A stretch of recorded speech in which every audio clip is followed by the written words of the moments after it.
ഈ സീപ്ലെയിൻ രണ്ടാം വർഷവും ഇറങ്ങാനായി കറങ്ങുമ്പോഴും വീണ്ടും ലാൻഡിംഗ് വിവാദ താവളത്തിലാണ്.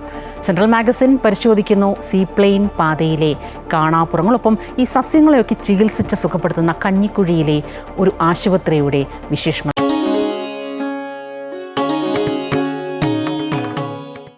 നമസ്കാരം. സെൻട്രൽ മാഗസിനിലേക്ക് എല്ലാവർക്കും ഒരിക്കൽ കൂടി സ്വാഗതം. പണ്ട് പ്രൈമറി ക്ലാസ്സിൽ ഒരു കുട്ടി കവിത പഠിക്കാനുണ്ടായിരുന്നു. റാഗിപ്പറക്കുന്ന ചെമ്പരുന്തേ നീയുണ്ടോ മാമാങ്ക വേല കണ്ടു, വേലയും കണ്ടു വിളക്കും കണ്ടു, കടൽത്തീര കണ്ടു കപ്പൽ കണ്ടു. അന്ന് ഇതിൽ റാഗിപ്പറക്കുന്ന എന്ന വാക്ക് വലിയ വിവാദമായി. ആദ്യമായി വിവാദത്തെ ഓർമ്മയിലേക്ക് തിരിഞ്ഞു നോക്കുമ്പോൾ വിവാദം എന്ന വാക്ക് ആദ്യം പരിചയപ്പെടുന്നത് ഈ റാഗിപ്പറകലാണെന്നാണ് എൻ്റെ ഇപ്പോഴത്തെ ഓർമ്മ. ഇപ്പോൾ ഇത് വീണ്ടും മനസ്സിലേക്ക് വരാൻ കാരണമായത് സീപ്ലെയിനാണ്. ഈ ബോൾഗാട്ടിക്കും മാട്ടുപ്പെട്ടിക്കും മുകളിലായി സീപ്ലെയിൻ ഇങ്ങനെ റാഗി പറന്നപ്പോൾ വിവാദങ്ങളും ഒപ്പം പറക്കുകയാണ്. വിനോദസഞ്ചാര മേഖലയ്ക്ക് വലിയ കുതിപ്പും പ്രതീക്ഷയുമാണ് സീപ്ലെയിൻ നൽകുന്നത്. ഒപ്പം വിവാദങ്ങളും കൂട്ടത്തിൽ ചർച്ചയാകുന്നുണ്ട്. നമുക്ക് ഇതുമായി ബന്ധപ്പെട്ട എല്ലാ വശങ്ങളും ഒന്ന് പരിശോധിക്കാം.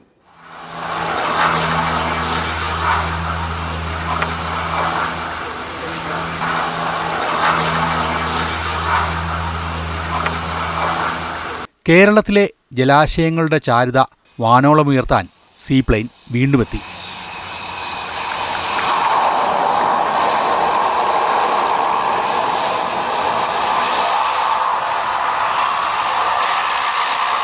കൊച്ചിയിലെ ബോൾഗാട്ടിയിലേക്കും അവിടെ നിന്ന് മാട്ടുപ്പെട്ടിയിലേക്കും സീപ്ലെയിൻ പറന്നിറങ്ങുന്നത് വലിയ പ്രതീക്ഷകളുമായാണ്.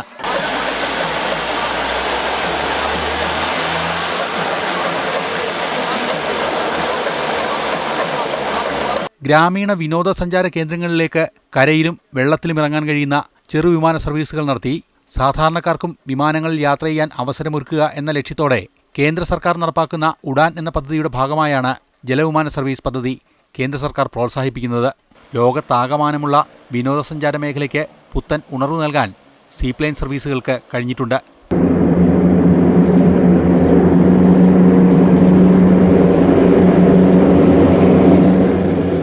റൺവേക്ക് പകരം ജലത്തിലൂടെ നീങ്ങി ടേക്ക് ഓഫ് നടത്തുകയും ജലത്തിൽ തന്നെ ലാൻഡിംഗ് നടത്തുകയും ചെയ്യുന്ന വിമാനങ്ങളാണ് സീപ്ലെയിനുകൾ.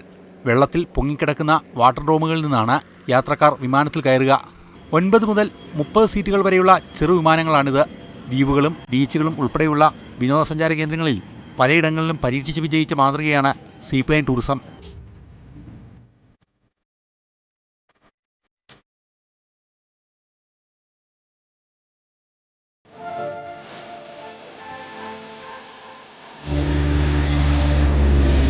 Maldives, Greece, Seychelles, Bahamas, New Zealand, Canada, Hawaii, Thailand, Malaysia അങ്ങനെ നിരവധി ടൂറിസം കേന്ദ്രങ്ങളിൽ സീപ്ലെയിൻ വഴിയുള്ള യാത്രാ സൗകര്യം വിനോദസഞ്ചാരികൾക്ക് വലിയ സൗകര്യവും ആകർഷണവുമാണ്.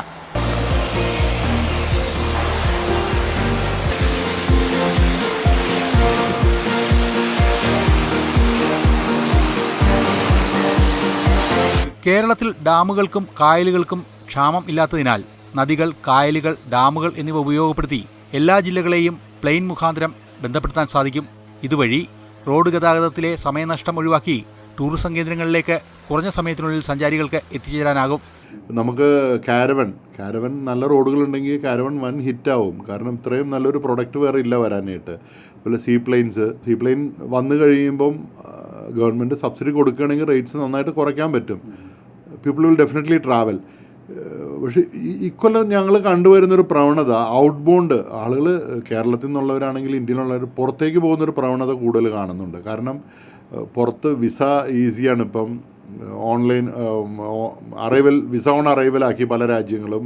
പിന്നെ ചില രാജ്യങ്ങൾ വിസ വേണ്ട, സ്റ്റാമ്പ് ചീപ്പ്. കേരളത്തിൽ വരുന്നതിന് ചീപ്പറായിട്ട് തോന്നുന്നുണ്ട്. സംസ്ഥാനത്ത് തിരുവനന്തപുരം, കൊച്ചി, കോഴിക്കോട്, കണ്ണൂർ വിമാനത്താവളങ്ങളും ബോൾഗാട്ടി, മാട്ടുപ്പെട്ടി എന്നിവയ്ക്ക് പുറമെ കോവളം, അഷ്ടമുടി, പുന്നമട, കുമരകം, വേമ്പനാട്, മലമ്പുഴ, ബേക്കൽ, പൊന്നാനി, ബേപ്പൂർ തുടങ്ങിയ വാട്ടർ ഡോമുകളും ജലവിമാന സർവീസിനായി പരിഗണിക്കുന്നുണ്ട്. കേരളത്തിനെ സംബന്ധിച്ചിടത്തോളം ലക്ഷദ്വീപുമായിട്ട് കണക്ട് ചെയ്ത് തന്നെ നമ്മുടെ എല്ലാ വാട്ടർ ബോഡീസും കണക്ട് ചെയ്യാനായിട്ട് പറ്റും. അപ്പോൾ ഒരു ഹൈ എൻഡ് ടൂറിസം എന്നുള്ള നിലയിലേക്കാണെന്നുണ്ടെങ്കിൽ ഇത് കൊണ്ടുവരാനായിട്ട് വളരെയധികം സാധ്യതകളുണ്ട്. നമ്മൾ ലോ എൻഡ് ടൂറിസം നോക്കിയിട്ട് കാര്യമില്ല. അവരാരും പൈസ സ്പെൻഡ് ചെയ്യുന്നവരല്ല കൂടുതലായിട്ട്. അപ്പോൾ ഹൈ എൻഡ് ടൂറിസം ഉണ്ട്. ഇന്ത്യയിലെ ഏറ്റവും കൂടുതൽ 5 സ്റ്റാർ ഹോട്ടൽസ് ഉള്ളത് കേരളത്തിലാണ്. ഏതാണ്ട് 83-ലധികം 5 സ്റ്റാർ ഹോട്ടൽസ് ഉണ്ട്. അപ്പോൾ അതുകൊണ്ട് വലിയൊരു സാധ്യതയാണ് ഇവിടെ ഉള്ളത്. വാട്ടർ ബോഡീസും 4 ഇൻ്റർനാഷണൽ എയർപോർട്ടും ഈ 5-star ഹോട്ടൽ എന്ന് പറഞ്ഞാൽ it's A really good combination. Kochi Munnar seaplane പദ്ധതിയുടെ ടിക്കറ്റ് നിരക്ക് ഇതുവരെ അധികൃതർ പ്രഖ്യാപിച്ചിട്ടില്ലെങ്കിലും ഇതൊരു ജനകീയ പദ്ധതിയാക്കി മാറ്റാനാണ് ടൂറിസം വകുപ്പ് ശ്രമിക്കുന്നത്. അതുകൊണ്ട് തന്നെ സാധാരണക്കാർക്ക് താങ്ങാനാവുന്ന 5000 രൂപയിൽ താഴെയുള്ള ടിക്കറ്റ് നിരക്കിനാണ് ശ്രമിക്കുന്നത്. ജനകീയമായി കൂടി ഇതിനെ മാറ്റുക എന്നുള്ളതാണ് പ്രധാനം. ഇതുപയോഗിക്കാൻ കേരളത്തിൻ്റെ വിവിധ മേഖലകളിലെ സാധാരണ മനുഷ്യർക്ക് സാധിക്കുന്ന നിലയിലേക്ക് അവർക്ക് കൂടി സഹായകരമായി മാറുന്ന നിലയിലേക്ക് ഈ പദ്ധതിയെ മാറ്റാനുള്ള ശ്രമവും സർക്കാർ നടത്തും. ഇതിൻ്റെ ഫസ്റ്റ് സ്റ്റെപ്പിന് ശേഷം അടുത്ത സ്റ്റെപ്പ് വൈകാതെ തന്നെ എടുത്ത് മുന്നോട്ട് പോകാൻ സാധിക്കുന്ന നില ഉണ്ടാകും. നെടുമ്പാശ്ശേരി വിമാനത്താവളത്തിൽ നിന്ന് റോഡ് മാർഗം മൂന്നാറിലെത്താൻ 3.5 മണിക്കൂർ വേണ്ടപ്പോൾ സീപ്ലെയിനിൽ 25 മിനിറ്റ് കൊണ്ട് എത്താനാവും. അതുകൊണ്ട് ടൂറിസം മേഖലയിലുള്ളവർ ഈ പദ്ധതിയെ പ്രതീക്ഷയോടെയാണ് കാണുന്നത്. സീപ്ലെയിനുമായി ബന്ധപ്പെട്ട വാർത്തകൾ പുറത്തുവന്നതോടുകൂടി എപ്പോഴാണ് സർവീസ് തുടങ്ങുക എന്ന അന്വേഷണങ്ങൾ ഇതിനോടകം ട്രാവൽ ഏജൻസികളിൽ നിന്ന് ആരംഭിച്ചിട്ടുണ്ട്. ഇപ്പോൾ തന്നെ ഈ വാർത്ത ഇന്ത്യ മുഴുവൻ പ്രചരിച്ചു തുടങ്ങിയവിടെ പല ഏജൻസും വിളിച്ചു തുടങ്ങി. എന്നാണ് ഇത് തുടങ്ങുന്നത്, റേറ്റ് എത്രയാണ്, അങ്ങനെയുള്ള കാര്യങ്ങളെല്ലാം ചോദിച്ചു തുടങ്ങി എല്ലാവരും. ഒരു റീസണബിൾ റേറ്റ് ആണെങ്കിൽ ഇത് ഡെഫിനറ്റ്ലി ഇതൊരു വൻ ഹിറ്റായി മാറും. കാരണം ഇപ്പോൾ എല്ലാവർക്കും സമയമാണ് ഇമ്പോർട്ടൻറ്റ്. അപ്പോൾ അതുപോലെ ഈ ടൂറിസം ഡെസ്റ്റിനേഷൻസിലേക്ക് പെട്ടെന്ന് എത്താൻ പറ്റുന്ന ഒരു മാർഗമാണിത്. അപ്പോൾ അതുപോലെ പലരും ഒരു അഭിപ്രായം പറഞ്ഞത് മൂന്നാർ ഈ മാട്ടുപ്പെട്ടിയിൽ ഇറങ്ങുന്നതിലും നല്ലത് ആനയിറങ്കൽ ഡാമിൽ ഇറങ്ങുകയാണെങ്കിൽ ഇച്ചിരി കൂടെ വരാൻ എളുപ്പമുണ്ടെന്ന്. കാരണം നല്ല ഗ്യാപ്പ് റോഡാണല്ലോ, ഇച്ചിരി കൂടെ ഈസിലി ആക്സസബിൾ ആണെന്ന് ഇങ്ങനെ മൂന്നാറിലുള്ളൊരു അഭിപ്രായം പറഞ്ഞു.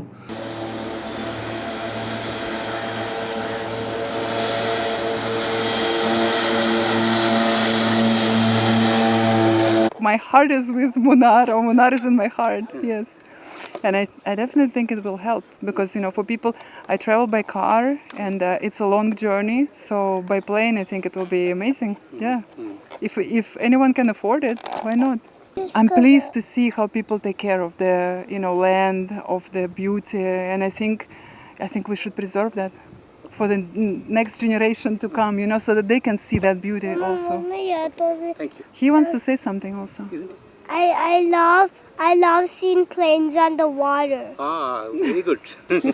പദ്ധതി തുടങ്ങിവെക്കുന്നതിനൊപ്പം ഇത് മികച്ച രീതിയിൽ മുന്നോട്ട് കൊണ്ടുപോകാൻ സർക്കാർ ശ്രമിക്കണമെന്നും ഒപ്പം വിനോദസഞ്ചാര വികസനത്തിന് എക്സൈസ് ചട്ടങ്ങളിൽ കൂടി ഇളവ് നൽകേണ്ടത് അത്യാവശ്യമാണെന്നും ഈ മേഖലയിൽ പ്രവർത്തിക്കുന്നവർ പറയുന്നു. എതിർപ്പുകൾ എന്തിനുണ്ടാക്കുന്നൊരു സംസ്ഥാനമാണല്ലോ കേരളം. അതൊന്നും നമ്മൾ കാര്യമാക്കണ്ട. എതിർപ്പുകൾ എന്നും ഉണ്ടാവും. പക്ഷേ ഇത് നല്ലൊരു ഇനീഷ്യേറ്റീവാണ് ഗവൺമെൻറ്റിൻ്റെ. നമ്മൾ എല്ലാവരും സപ്പോർട്ട് ചെയ്യും. ഇപ്പോൾ ടൂറിസം മേഖല കംപ്ലീറ്റ് സപ്പോർട്ട് ചെയ്യുന്നതിന്. പക്ഷെ ഒരു അപേക്ഷ ഞങ്ങൾക്കുണ്ട്, എക്സൈസ് പോളിസി ഒന്ന് ഡ്രൈ ഡേ എല്ലാം എടുത്ത് മാറ്റണം. ഇതെല്ലാം കൊണ്ടുവരുന്നുണ്ട്, എല്ലാം ഡെവലപ്മെൻറ്റ്സ്. പക്ഷേ ഇപ്പോഴും നമ്മൾ ആ ഒരു കിരാതമായ നിയമങ്ങളിലാണ്, എക്സൈസ് നിയമങ്ങളിലാണ് ഇതെല്ലാം കിടക്കുന്നത്. 11 വർഷം മുമ്പ് കേരളത്തിൽ സീപ്ലെയിൻ സ്വപ്നങ്ങളുമായി പറന്നെത്തിയ കമേഴ്ഷ്യൽ പൈലറ്റ് ഇൻസ്ട്രക്ടറുമായ സൂരജ് ജോസിന് നഷ്ടങ്ങൾ ഏറെയാണ് സംഭവിച്ചത്. അതും ഈ സമയത്ത് ഒന്ന് ഓർത്തെടുക്കാം. 15 കോടി രൂപയോളം ചെലവിട്ട് US-ൽ നിന്ന് കേരളത്തിൽ സീപ്ലെയിൻ എത്തിച്ച സീബേഡ് സീപ്ലെയിൻ പ്രൈവറ്റ് ലിമിറ്റഡ് CEO ആയിരുന്നു സൂരജ് ജോസ്. കേന്ദ്ര വ്യോമയാന ഡയറക്ടറേറ്റിന്റെ അനുമതി ലഭിക്കാത്തതിനാൽ സർവീസ് നടത്താനാകാതെ വർഷങ്ങളോളം കൊച്ചി വിമാനത്താവളത്തിൽ സീപ്ലെയിൻ പാർക്ക് ചെയ്യേണ്ടി വന്നു. ഒടുവിൽ ബാങ്ക് വായ്പ തിരിച്ചടയ്ക്കാനാവാതെ വിമാനം ജപ്തി ചെയ്യപ്പെട്ടു. ഞങ്ങൾ കുറേ ഇത് ചെയ്തു. ലൈക്ക് എയർക്രാഫ്റ്റ് സർട്ടിഫൈ ചെയ്തു. ഇന്ത്യയിൽ എയർക്രാഫ്റ്റ് ഇമ്പോർട്ട് പെർമിറ്റ് കിട്ടി, ഇമ്പോർട്ട് ചെയ്യാൻ പറ്റി. പൈലറ്റ്സ് എഞ്ചിനീയേഴ്സിനെ ട്രെയിൻ ചെയ്തു, DGC ഓഫീഷ്യൽസിനെ ട്രെയിൻ ചെയ്തു. കുറേ പ്രോഗ്രസ് എത്തിച്ചു. മറ്റേ ക്വാളിറ്റി കൺട്രോൾ ഡിപ്പാർട്ട്മെൻറ്റ് എല്ലാത്തിനെയും ഞങ്ങൾക്ക് ട്രെയിൻ ചെയ്ത് അപ്രൂവൽ മേടിച്ചു DGC. നമ്മുടെ final approval to even aircraft register ചെയ്തു. സോ ഞങ്ങൾക്ക് basically you can fly but you can't fly commercially. പിന്നെ മെയിൻ ഇഷ്യൂ എന്ന് പറഞ്ഞാൽ ലാൻഡ് ചെയ്യാൻ സ്റ്റേഷനില്ല, വാട്ടർ ബോഡീസ് ഒന്നും അപ്രൂവ്ഡ് അല്ല. അപ്പോൾ പിന്നെ നമ്മൾ സീപ്ലെയിൻ വെച്ചിട്ട് എങ്ങോട്ട് പോകും? അപ്പോൾ ഇതൊക്കെ നമ്മൾ വരുന്ന മുമ്പേ അവർ കൊണ്ടുവരാമെന്ന് പറഞ്ഞു. ബട്ട് ഒരു മൂവ്മെൻറ്റും ഇല്ലായിരുന്നു. അതായിരുന്നു മേജർ ഇഷ്യൂ. മറ്റൊരു ഓപ്പറേറ്ററായ കൈരളി ഏവിയേഷൻസ് 2013 പരീക്ഷണാടിസ്ഥാനത്തിൽ സീപ്ലെയിൻ സർവീസ് നടത്താൻ ശ്രമിച്ചുവെങ്കിലും മത്സ്യത്തൊഴിലാളികളുടെ എതിർപ്പിനെ തുടർന്ന് മുടങ്ങിയിരുന്നു. പക്ഷേ അപ്പോഴും പ്രശ്നം DGCA ഉൾപ്പെടെയുള്ള ഏജൻസികളുടെ തലതിരിഞ്ഞ നിലപാടുകളായിരുന്നു. ഇപ്പോൾ വന്നിരിക്കുന്ന ആംഫീബിയനാണ്, which can land on both water and land. ഒരു സന്ന് കൊണ്ടുവന്ന പക്ക സീപ്ലെയിനാണ്. അപ്പോൾ ലാൻഡ് ചെയ്യാൻ പറ്റില്ല, നമ്മൾ എയർപോർട്ടിൽ ലാൻഡ് ചെയ്യാൻ പറ്റില്ല. അപ്പോൾ സിയാലിനെ അപ്രോച്ച് ചെയ്തപ്പോൾ സിയാൽ ഇതൊന്ന് കോർഡിനേറ്റ് ചെയ്യാൻ വേണ്ടി അപ്രോച്ച് ചെയ്തപ്പോൾ അവർ പറഞ്ഞ് അവരുടെ സൈഡിലൊരു ചെറിയ തോട് പോലുണ്ട്, അവിടെ ചെയ്യാമെന്ന്. അപ്പോൾ ഇവർ ചെക്ക് ചെയ്തപ്പോൾ പറഞ്ഞ് ലൈക്ക് ഇറ്റ്സ് ടു സ്മോൾ, അപ്പോൾ ചെയ്യാൻ പറ്റില്ല.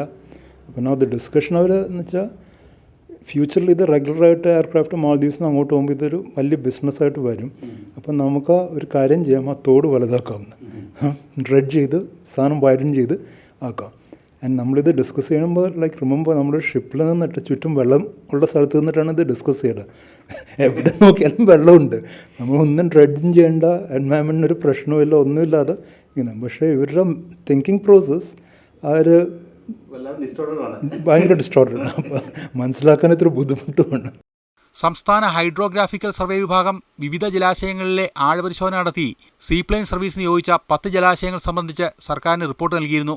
ഇങ്ങനെ പഠനങ്ങൾ നടത്തി ആശിച്ച് മോഹിച്ചിരിക്കുമ്പോഴാണ് സീപ്ലെയിനൊപ്പം വിവാദങ്ങളും പറന്നെത്തിയത്. ഡാമിലിറങ്ങിയാൽ ആനയ്ക്കും കായലിലിറങ്ങിയാൽ മീനുകളും അസ്വസ്ഥരാകുമെന്ന വിവാദം വരുന്നതോടെ സീപ്ലെയിൻ എവിടെ ഇറക്കുമെന്നതാണ് അധികൃതരെ കുഴക്കുന്ന ഘടകം. സീപ്ലെയിൻ കായലുകളിൽ ഇറക്കുന്നതിനെതിരെ CPI ആലപ്പുഴ ജില്ലാ സെക്രട്ടറി TJ ആഞ്ചലോസ് ഉൾപ്പെടെയുള്ളവർ അതിശക്തമായ എതിർപ്പുകളാണ് ഉയർത്തുന്നത്. അന്നത്തേതുപോലെ 2013 മത്സ്യബന്ധന മേഖലയിലാണ് പദ്ധതി കൊണ്ടുവരുന്നതെങ്കിൽ അതിശക്തമായ എതിർപ്പുണ്ടാകും. 2013 ശേഷം 2 തെരഞ്ഞെടുപ്പുകളുണ്ടായി. 2 തെരഞ്ഞെടുപ്പുകളിലും LDFൻ്റെ പ്രകടന പത്രിക പ്രസിദ്ധീകരിച്ചതാണ്. അതിനകത്ത് ഇത്തരം പദ്ധതിയെക്കുറിച്ച് പറയുന്നില്ല. അപ്പോൾ ഗവൺമെൻറ് ജനങ്ങളുടെ മുമ്പിൽ സമർപ്പിച്ച പ്രകടന പത്രികയിലെ വാഗ്ദാനങ്ങൾ നടപ്പിലാക്കുന്നതിനാണ് മുൻഗണന നൽകുന്നത്. അല്ലാതുള്ള പദ്ധതി നടപ്പിലാക്കുമ്പോഴാണ് സ്വാഭാവികമായും എതിർപ്പുണ്ടാകുന്നത്. വെമ്പനാട് കായലും അഷ്ടമുടി കായലും എല്ലാം വലിയ തോതിൽ നടന്നുകൊണ്ടിരിക്കുകയാണ്. പരിസ്ഥിതി ലോല മേഖലയായ മാട്ടുപ്പെട്ടി ഡാമിൽ സീപ്ലെയിൻ ഇറക്കുന്നതിൽ വനം വകുപ്പും ശക്തമായ ആശങ്ക അറിയിച്ചു കഴിഞ്ഞു. എന്നാൽ എവിടെ തൊട്ടാലും വിവാദമെന്ന സമീപനം ശരിയല്ലെന്നാണ് സർക്കാരിന്റെ നിലപാട്. എവിടെയെങ്കിലും വഴിയിൽ ഒരു മരക തടസ്സം ഉണ്ടായതും കൊണ്ട് നമ്മളാരും തിരിച്ചു പോകും, അത് എനിക്ക് മുന്നോട്ട് പോകും. ഇത് ജനങ്ങളെല്ലാം ഒന്നിച്ച് നിൽക്കണം. ഈ നാടിന്റെ വികസനമാണ് പ്രധാനപ്പെട്ട വിഷയം. ഇവിടെ വന്യമൃഗങ്ങൾ ഇറങ്ങാറുണ്ട്. അത്തരം കാര്യങ്ങളെ നോക്കാൻ കഴിയുന്ന രീതിയിലുള്ള കാര്യങ്ങൾ നമ്മൾ ചെയ്യുന്നില്ലേ? അല്ല, വന്യമൃഗം വരുന്നുണ്ടോ എന്ന് വിചാരിച്ചപ്പോൾ വന്യമൃഗത്തെ മുഴുവൻ കാട്ടി നോക്കിച്ചിട്ട് ഈ രാജ്യത്ത് ഇത് നടത്താൻ പറ്റുമോ? 2013 സീപ്ലെയിൻ പദ്ധതി ഉമ്മൻചാണ്ടി സർക്കാർ നടപ്പിലാക്കാനൊരുങ്ങിയപ്പോൾ നേരിട്ടതിന് സമാനമായ എതിർപ്പാണ് പിണറായി സർക്കാരിനും നേരിടേണ്ടി വരുന്നത്. സംസ്ഥാനത്തെ മത്സ്യത്തൊഴിലാളികൾ ഉപജീവനമാർഗം കണ്ടെത്തുന്ന ബോൾഗാട്ടി, അഷ്ടമുടി, പുന്നമട, ചന്ദ്രഗിരി എന്നീ സ്ഥലങ്ങൾ കേന്ദ്രീകരിച്ചാണ് പദ്ധതി നടപ്പാക്കാൻ തയ്യാറെടുക്കുന്നത്. സീപ്ലെയിൻ ഇറങ്ങുന്ന വാട്ടർ ഡ്രോമിന് സമീപം മത്സ്യബന്ധനത്തിന് നിയന്ത്രണമുണ്ടാകും. അത് എതിർപ്പുകൾ ഉയർത്താൻ കാരണമാകുന്നുണ്ട്. ഉഡാൻ പദ്ധതിയിൽ സീപ്ലെയിൻ ഉൾപ്പെടുത്തിയത് 2 വർഷം മുൻപാണ്. രാജ്യത്ത് വാട്ടർ എയർഡ്രോമുകൾ സജ്ജമാക്കാൻ കേന്ദ്രം 5 വർഷമായി ധനസഹായം നൽകി വരുന്നുണ്ട്. ആദ്യഘട്ടത്തിൽ കേരളത്തിന് ഈ പദ്ധതിയിൽ അത്ര താൽപ്പര്യമുണ്ടായിരുന്നില്ല. അതുകൊണ്ട് തന്നെ കേന്ദ്ര സഹായത്തിൻ്റെ പട്ടികയിലും കേരളം ഉൾപ്പെട്ടിട്ടില്ല. ആദ്യഘട്ടത്തിൽ താൽപ്പര്യം പ്രകടിപ്പിച്ച സംസ്ഥാനങ്ങളിലെയും കേന്ദ്രഭരണ പ്രദേശങ്ങളിലെയും 14 വാട്ടർ എയറോഡ്രോമുകൾക്ക് 287 കോടി രൂപയാണ് അനുവദിച്ചത്. രണ്ടാം ഘട്ടത്തിൽ ലക്ഷദ്വീപിലെ 5 എയറോഡ്രോമുകൾക്ക് 100 കോടിയും അനുവദിച്ചു. കഴിഞ്ഞ മാസം മാത്രമാണ് കേരളം ഈ പദ്ധതിയിൽ താൽപ്പര്യം കാണിച്ച് കത്ത് നൽകിയത്. കൊച്ചിയിൽ ബോൾഗാട്ടിയിലാണ് വാട്ടർ ഡ്രോം ഒരുങ്ങേണ്ടത്. ഇതിന് തുക അനുവദിച്ചിട്ടില്ല. ലക്ഷദ്വീപിലെയും ബോൾഗാട്ടിയിലെയും വാട്ടർ എയറോഡ്രോമുകളുടെ നിർമ്മാണ ചുമതല കൊച്ചിൻ പോർട്ട് ട്രസ്റ്റിനാണ്. ലക്ഷദ്വീപിൽ ഓരോ വാട്ടർ ഡ്രോമിനും 20 കോടി രൂപ വീതമാണ് കേന്ദ്രം അനുവദിച്ചിരിക്കുന്നത്. അവിടെ സാമൂഹിക ആഘാത പഠനം തുടങ്ങിയിട്ടുണ്ട്. എന്നാൽ ബോൾഗാട്ടിയിൽ നടപടികളൊന്നും തുടങ്ങിയിട്ടില്ല.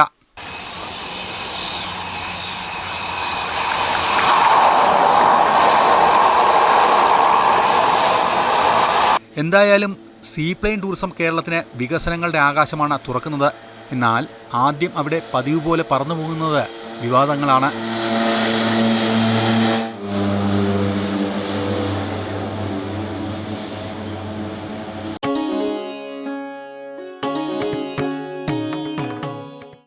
പാമ്പുകൾക്ക് മാളമുണ്ട്, പറവകൾക്കാകാശമുണ്ട്, മനുഷ്യപുത്രനു തല ചായ്ക്കാൻ മണ്ണിലിടമില്ല. KS ജോർജിൻ്റെ വളരെ പ്രശസ്തമായ നാടകഗാനമാണ്. അതായത് മനുഷ്യന് രോഗം വന്നാൽ ചികിത്സിക്കാൻ ആശുപത്രിയുണ്ട്, മൃഗങ്ങൾക്ക് രോഗം വന്നാൽ ചികിത്സിക്കാൻ മൃഗാശുപത്രിയുണ്ട്.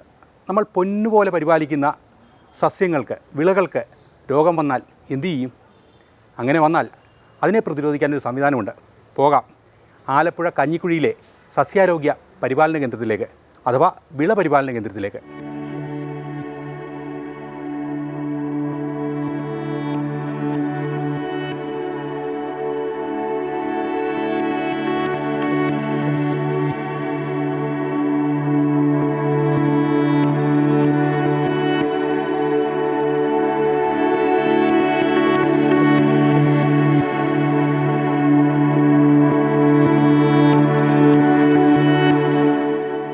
ആലപ്പുഴ ജില്ലയിലെ കഞ്ഞിക്കുഴി പഞ്ചായത്ത് നേരത്തെ തന്നെ വ്യത്യസ്തങ്ങളായ കൃഷിരീതികൾ കൊണ്ട് പ്രസിദ്ധമാണ്. അതേ കഞ്ഞിക്കുഴി ഇക്കുറി വ്യത്യസ്തമായ ഒരു വിള പരിപാലന സംവിധാനം ഒരുക്കിയിരിക്കുന്നു. കർഷകർക്ക് വിളിപ്പുറത്ത് സേവനമെത്തിക്കുകയാണ് കൃഷിഭവനും പഞ്ചായത്തും ചേർന്ന് ഇവിടെ. സസ്യങ്ങൾക്കും വിളകൾക്കും രോഗം വന്നാൽ അതിനെ പ്രതിരോധിക്കാൻ കൃത്യമായ നിർദ്ദേശങ്ങൾ നൽകാൻ ഒരു സംവിധാനത്തിന്റെ അപര്യാപ്തത ബോധ്യപ്പെട്ടതിൽ നിന്നാണ് ഇവർ ഈ നൂതന സംരംഭവുമായി രംഗത്ത് വന്നിരിക്കുന്നത്. വിളപരിപാലനത്തിന് കർഷകർക്ക് വേണ്ട സഹായങ്ങളും സേവനങ്ങളും കഞ്ഞിക്കുഴിയിലെ വിളപരിപാലന ആരോഗ്യ കേന്ദ്രത്തിലുണ്ട്. മനുഷ്യർക്ക് രോഗം വന്നു കഴിഞ്ഞാൽ ആശുപത്രികളിലുണ്ട്. മൃഗങ്ങൾക്ക് രോഗം വന്നാൽ ഇപ്പം മൃഗാശുപത്രി മറ്റ് സംവിധാനങ്ങളുണ്ട്. ഇവിടെയാണ് കാർഷിക വിളകൾക്കൊരു അസുഖം ഉണ്ടായാൽ, ഓമനിച്ച് വളർത്തുന്ന കാർഷിക വിളകൾക്ക് അസുഖം വന്നു കഴിഞ്ഞാൽ ഉണ്ടാകുന്ന ഒരു ബുദ്ധിമുട്ട് വളരെ വലുതാണ്. അവിടെയാണ് കഞ്ഞിക്കുഴിയിലെ സസ്യാരോഗ്യ കേന്ദ്രത്തിൻ്റെ പ്രസക്തി.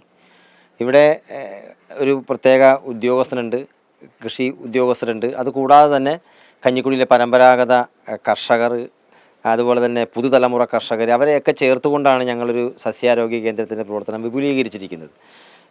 കൃഷി ചെയ്യുന്ന ആൾക്കാരെ സംബന്ധിച്ചിടത്തോളം അവർ ഈ ഓമനിച്ച് വളർത്തുന്ന സസ്യലതാദികൾക്ക് അസുഖം ബാധിച്ചാൽ വലിയ പണം മുടക്കിയാണ് പലപ്പോഴും കൃഷിയിലേക്ക് പുതുതലമുറ ആൾക്കാർ വരുന്നത്. അപ്പോൾ സ്വാഭാവികമായും ഒരു അസുഖം ബാധിച്ചു കഴിഞ്ഞാൽ എന്ത് ചെയ്യണമെന്നുള്ള ഒരു അങ്കലാപ്പ് ഈ കർഷകർക്കുണ്ടാകാറുണ്ട്. ഇവിടെയാണ് ഞങ്ങളുടെ സസ്യാരോഗ്യ കേന്ദ്രത്തിൻ്റെ സേവനം ഇവർക്ക് എല്ലാവർക്കും ലഭിക്കുവാൻ കഴിയുന്ന തരത്തിലാണ് കഞ്ഞിക്കുഴി വിഭാവനം ചെയ്തിരിക്കുന്നത്. അതായത് ആരോഗ്യമുള്ള വിളകൾ, അതിലൂടെ ആരോഗ്യമുള്ള ഒരു ജനത. കാർഷിക വിളകളുടെ രോഗ കീടബാധ നിയന്ത്രണത്തിനായി കഞ്ഞിക്കുഴി കൃഷിഭവനിൽ പ്രവർത്തിക്കുന്ന സസ്യാരോഗ്യ കേന്ദ്രം കർഷകർക്ക് വലിയ ആശ്വാസമാവുകയാണ്. നിരവധി കർഷകരാണ് ഇവിടുത്തെ സേവനം പ്രയോജനപ്പെടുത്തുന്നത്. പലപ്പോഴും കാർഷിക മേഖല വലിയ തോതിൽ പണം മുടക്കുള്ള ഒരു ഇതായി മാറിക്കൊണ്ടിരിക്കുകയാണ്. കയ്യിലെ പണം മുടക്കി കൃഷി ചെയ്യുമ്പോൾ ഒരു സീസൺ കാലങ്ങളിൽ ഒരു പക്ഷേ ചിലപ്പോൾ ഒരു കൃഷിയിടം മുഴുവനായി അസുഖം ബാധിക്കാറുണ്ട്. അപ്പോൾ വലിയ ഭീമമായ നഷ്ടമാണ് ഇവർക്ക് ഉണ്ടാകാറുള്ളത്. ഇവിടെയാണ് ഞങ്ങളെ ഈ സസ്യാരോഗ്യ കേന്ദ്രത്തിൻ്റെ സേവനം തേടിയാൽ ഉണ്ടാകുന്ന അസുഖങ്ങൾ അപ്പോൾ തന്നെ പരിഹരിക്കാൻ കഴിയുന്നു. അവയ്ക്ക് ആവശ്യമായ മരുന്നുകൾ ഞങ്ങൾ കൃത്യമായി എത്തിച്ചു കൊടുക്കുന്നു. ഞങ്ങളുടെ കൈകളിലില്ലാത്ത മരുന്നുകൾ പുറത്തുനിന്ന് വാങ്ങാൻ വേണ്ടിയുള്ള സഹായങ്ങൾ ചെയ്യുന്നു. തികച്ചും ഏറ്റവും ഇന്നത്തെ സമൂഹത്തിൽ ഏറ്റവും പ്രയോജനകരമായ ഒരു മേഖലയായി ഞങ്ങളിതിനെ കാണുകയാണ്. കാർഷിക വിളകൾക്ക് അപ്രതീക്ഷിതമായി ഉണ്ടാകുന്ന രോഗങ്ങളും കീടബാധകളും തെല്ലൊന്നുമല്ല കർഷകരെ അലട്ടുന്നത്. പലപ്പോഴും വലിയ തോതിൽ പണം മുടക്കി തുടങ്ങുന്ന കൃഷിയിലും ചെടികളിലും കീടരോഗബാധ പടർന്നു പിടിക്കുമ്പോൾ എന്ത് ചെയ്യണമെന്നറിയാതെ കർഷകർ ബുദ്ധിമുട്ടിലാകുകയാണ്. ഇവിടെയാണ് കഞ്ഞിക്കുഴി ഗ്രാമപഞ്ചായത്തിന് കീഴിൽ കൃഷിഭവനിൽ പ്രവർത്തിക്കുന്ന സസ്യാരോഗ്യ കേന്ദ്രത്തിന്റെ സേവനമെത്തുന്നത്. നിലമൊരുക്കുന്നത് മുതൽ വിളവെടുപ്പ് വരെയുള്ള എല്ലാ സമയത്തും കർഷകർക്കുണ്ടാകുന്ന സംശയങ്ങളും അപ്രതീക്ഷിതമായി ഉണ്ടാകുന്ന രോഗബാധകളും പരിശോധിക്കാനും പ്രതിവിധികൾ നിർദ്ദേശിക്കാനും ഇവിടെ ഒരു സംവിധാനമുണ്ട്. കഞ്ഞിക്കുഴിയിലെ മിക്കവാറും എല്ലാവരും കൃഷി ചെയ്യുന്നവരാണ്. എല്ലാവരും തന്നെ ജൈവ കൃഷിയാണ് ചെയ്യുന്നത്. ജൈവ കൃഷി ചെയ്യുമ്പോൾ തന്നെ അസുഖങ്ങൾ ധാരാളം വരാൻ സാധ്യതയുണ്ട്. അപ്പോൾ അവർക്ക് വേണ്ടിയിട്ട് നമ്മളിവിടെ ജൈവ കീടനാശിനിയും ജൈവ വളങ്ങളും എന്നുവെച്ചാൽ കൃഷിയെ സമ്പുഷ്ടമാക്കുന്നതിന് വേണ്ടിയിട്ടുള്ള ജൈവ പോഷണികളുമൊക്കെയാണ് കൊടുക്കുന്നത്.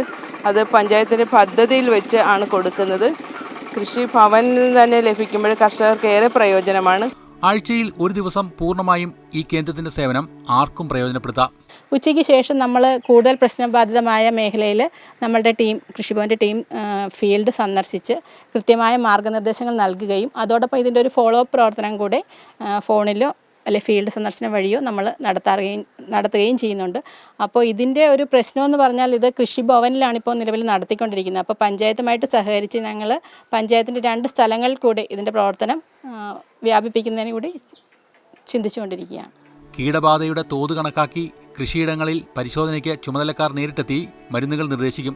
വിളകളെ ബാധിക്കുന്ന വിവിധ കീടങ്ങളെയും അവയുടെ ആക്രമണമുണ്ടായാൽ ചെടികൾക്ക് ഉണ്ടാകുന്ന മാറ്റങ്ങളും കർഷകർക്ക് വ്യക്തമായി മനസ്സിലാക്കാൻ കൃഷിഭവനിൽ പ്രത്യേക സംവിധാനങ്ങൾ ഒരുക്കിയിട്ടുണ്ട്. കൃഷിയിടത്തിൽ കാണുന്ന കീടങ്ങളെ ഇവിടെ എത്തി തിരിച്ചറിഞ്ഞ് അതിന് പ്രതിവിധിയുമായി ഇവർക്ക് ഇവിടെ നിന്ന് മടങ്ങാം. സാധാരണ കണ്ടുവരുന്ന രോഗങ്ങൾക്കായുള്ള മരുന്നുകൾ കൃഷിഭവനിൽ തന്നെ ലഭ്യമാണ്.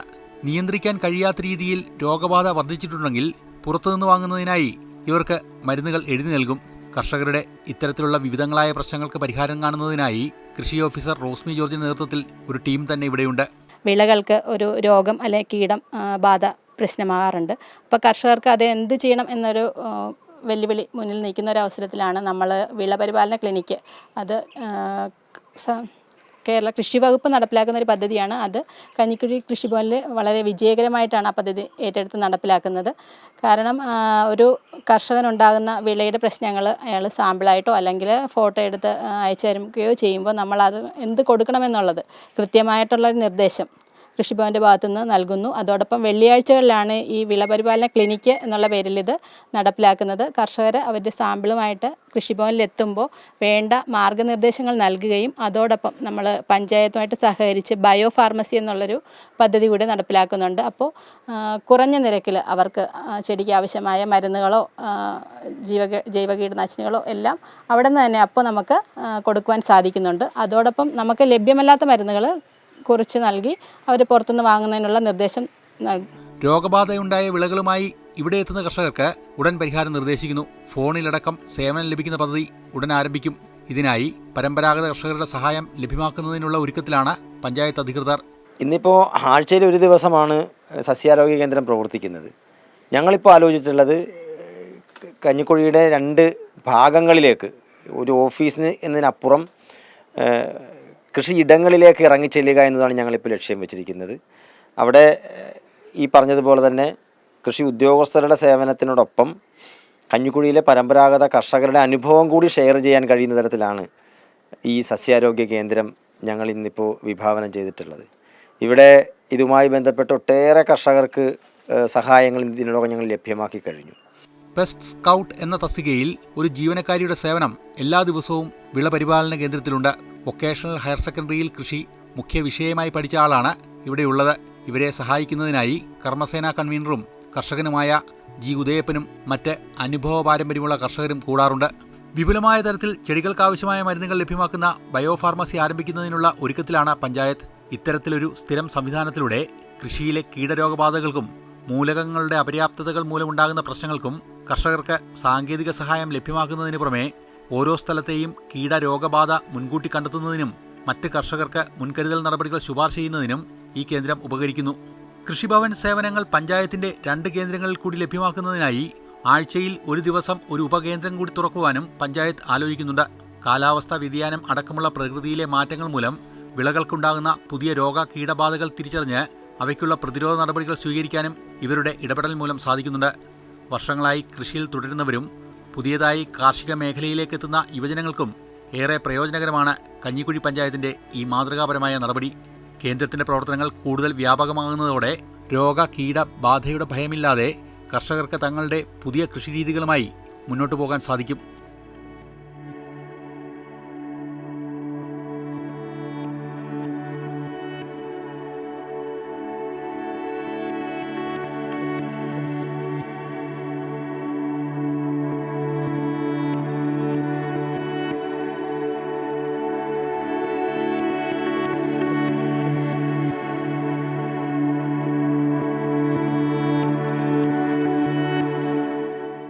ഇത്തവണത്തെ സെൻട്രൽ മാഗസിൻ ഇവിടെ പൂർണ്ണമാവുകയാണ്. പുതിയ കാഴ്ചകളും പുതിയ അനുഭവങ്ങളും പുതിയ വിശേഷങ്ങളുമായി അടുത്തയാഴ്ച വീണ്ടും കാണാം. നന്ദി, നമസ്കാരം.